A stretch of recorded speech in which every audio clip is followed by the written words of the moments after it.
The general's hand moved faster than thought a strike meant to teach respect. But the moment his palm connected with her cheek, he saw something in her eyes that made his blood run cold. Not pain, not fear, recognition. She wasn't a soldier. She was something far more dangerous. And he just made the worst mistake of his career. Tell me in the comments, what city are you watching from? And if this story resonates with you, consider subscribing for more true, heartfelt stories. The briefing room smelled of stale coffee and tension. General Marcus Steele, 3-time Medal of Honor recipient, commander of SEAL Team Operations, stood at the head of the conference table, his jaw tight enough to crack steel. 27 years of service. A legend among legends.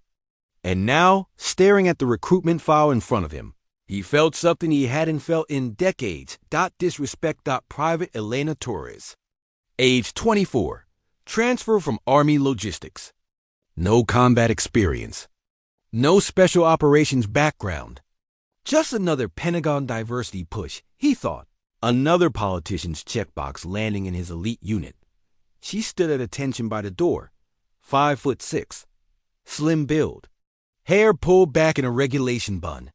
She looked like she belonged behind a desk, not in the field with the world's most lethal operators.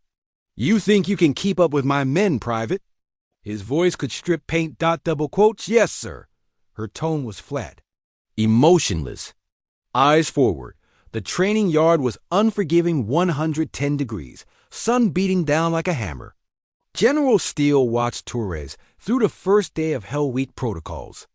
She moved through the obstacle course methodically. Not fast. Not impressive. Just adequate. By day 3, the other candidates were dropping like flies. Torres remained quiet, unremarkable. Present. Infuriated him. Torres! Front and center? She jogged over, barely winded. That annoyed him more. You're holding back. You think this is a game? You think my men died so you could coast through their legacy? No, sir. Then show me something. His voice echoed across the compound. Her eyes met his for just a fraction of a second. Something flickered there. Something ancient and cold, then disappeared. Yes, sir. It happened during a tactical drill. Live ammunition. Simulated hostage rescue. Torres was assigned to the entry team, a test she couldn't possibly pass. But she didn't just pass. She moved through that kill house like smoke. Precise. Efficient. 2 seconds faster than his best operator. Her weapon transitions were flawless.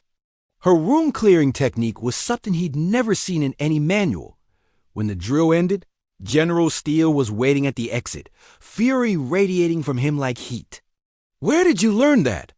Learn what, sir? Don't play games with me, Private. That technique, that's not Army training. That's not even SEAL training. Where did you learn it? Standard protocol, sir. Her voice remained level, professional. But something in her stance had shifted. She stood differently now. Weight balance. Ready. The general's hand shot out before his brain could catch up a sharp strike to her face. The kind of motivational correction that was common in his era. The kind that broke through false confidence and ego. The slap echoed like a gunshot. Torres's head snapped to the side. For one heartbeat, the training yard went silent. Even the wind seemed to hold its breath. Then she turned back. No tears. No shock.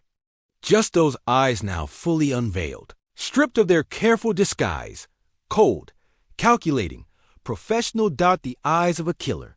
General Steele. Her voice had changed. Lower now. Precise. Every word weighted with authority. I need you to take 3 steps back. Right now. He laughed. You threatening me, Private? No, sir. I'm protecting you. That's when he noticed her posture. She hadn't flinched, hadn't moved defensively.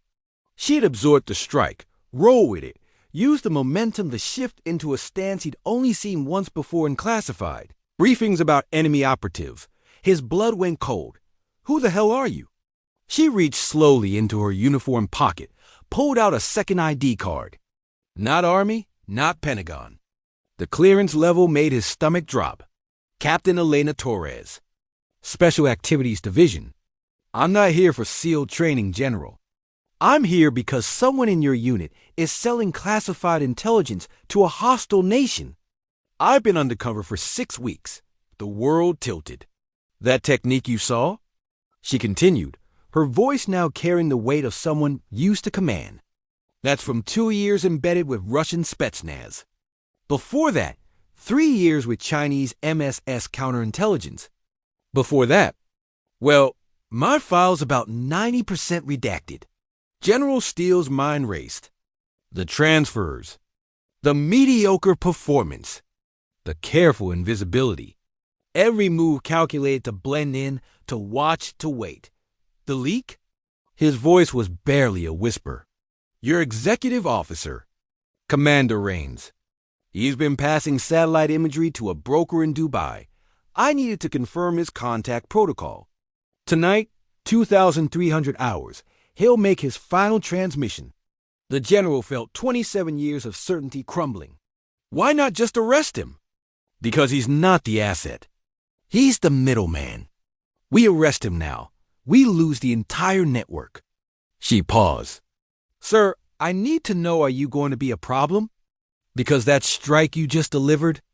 That gave me justification to extract immediately and scrub the operation. He stared at this woman, this operator, who just spent 6 weeks letting his men ridicule her, letting him underestimate her, all while hunting a traitor in his ranks. What do you need from me? That night, General Steele watched from a surveillance van as Captain Torres orchestrated the takedown. She wasn't alone, never had been. 4 other recruits revealed themselves as SD operatives. 2 maintenance workers were actually FBI counterintelligence.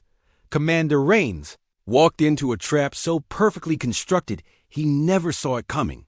When the handcuffs clicked, Torres looked directly at the camera. No smile, no triumph, just professional acknowledgement. The network was bigger than anyone knew. 12 compromised personnel across 3 bases, 2 foreign intelligence services, and 1 near-catastrophic breach that would have cost American lives. All stopped because 1 woman was willing to be invisible. 3 weeks later, General Steele sat in his office, staring at a formal apology he'd written and rewritten 17 times. Captain Torres appeared in his doorway. Not in army fatigues this time. Civilian clothes. Transit orders in hand. Don't. She said simply. You did exactly what you were supposed to do. You saw weakness and tried to forge strength. That's your job. I struck you. You struck someone you thought needed correction. Now you know better. She stepped inside, closed the door. General, I've spent 10 years in deep cover. I've been hit, shot, stabbed, and worse. You know what actually hurts? When good men can't see past their assumptions. When experience becomes blindness. You looked up. What should I have seen? That maybe, just maybe, someone performing exactly average in every metric might be doing it intentionally. That invisibility is its own kind of excellence. She turned to leave, paused at the door. Your men are the best at what they do, General. But remember, the most dangerous operators are the ones you never see coming. The door closed. General Marcus Steele sat in silence.